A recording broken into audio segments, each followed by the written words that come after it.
Hola, mi nombre es Carla Matadamas Escobedo, estudiante de la Universidad Abierta y a Distancia de México. En este caso vamos a abordar el tema sobre el derecho de huelga en México. ¿Qué es la huelga? En la Ley Federal del Trabajo de los Estados Unidos Mexicanos está establecida la naturaleza jurídica de la huelga. Es la suspensión temporal del trabajo llevada a cabo por una coalición de trabajadores.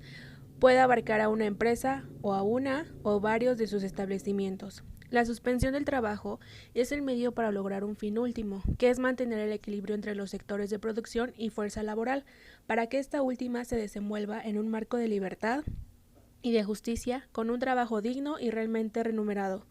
Esta aspiración encuentra su fundamento en los artículos 5 y 123 de la Constitución Política de los Estados Unidos Mexicanos.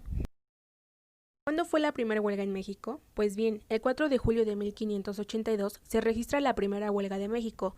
No era extraño que los trabajadores se resistieran a las acciones explotadoras de sus patrones, pero sus actos rebeldes eran considerados motín contra la autoridad y como tales eran tratados. No obstante, los sucesos de 1582 en Nueva España fueron señalados de forma distinta.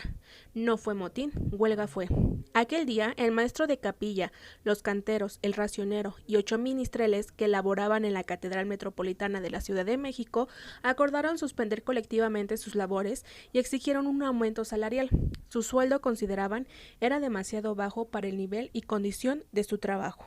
¿Cuál es el objetivo de las huelgas laborales? El artículo 450 de la Ley Federal del Trabajo indica que las huelgas deben tener por objeto conseguir el equilibrio entre los diversos factores de la producción, armonizando los derechos del trabajo como los del capital.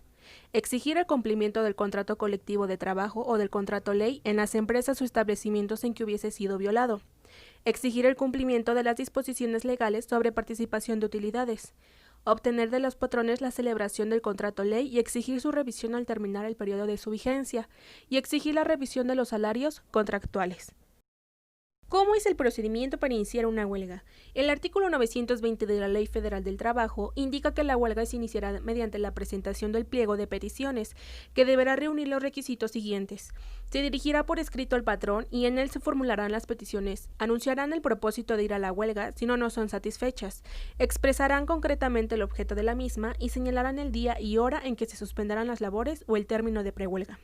El aviso para la suspensión de las labores deberá darse por lo menos con 6 días de anticipación a la fecha señalada para suspender el trabajo y con 10 días de anticipación cuando se trate de servicios públicos, observándose las disposiciones legales de esta ley. El término se contará a partir del día y hora en que el patrón quede notificado. ¿Los trabajadores huelguistas deberán continuar prestando los servicios? La respuesta es sí. El artículo 466 de la Ley Federal del Trabajo indica que los buques, aeronaves, trenes, autobuses y demás vehículos de transporte que se encuentran en ruta deberán conducirse a su punto de destino. Por otro lado, en los hospitales, sanatorios, clínicas y demás establecimientos análogos, continuará la atención de los pacientes recluidos al momento de suspenderse el trabajo, hasta que puedan ser trasladados a otro establecimiento. ¿En qué momento se da por terminada una huelga laboral? Pues bien, en el artículo 469 de la Ley Federal del Trabajo, la huelga terminará por acuerdo entre los trabajadores huelguistas y los patrones. Si el patrón se allana en cualquier tiempo a las peticiones contenidas en el escrito de emplazamiento de huelga y cubre los salarios que hubiesen dejado de percibir los trabajadores, por laudo arbitral de la persona o comisión que libremente elijan las partes, y por sentencia del tribunal si los trabajadores o patrones someten el conflicto de su decisión, en términos de lo previsto en el artículo 937 de esta ley.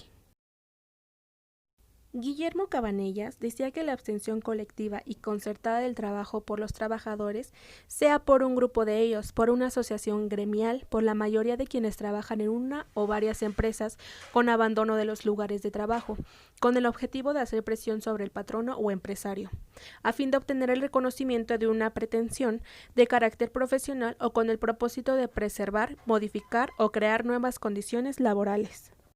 A modo de conclusión, podemos recordar que las leyes del trabajo en México protegen el derecho de los trabajadores a formar sindicatos y afiliarse a ellos, a negociar de manera colectiva y a emprender acciones conjuntas.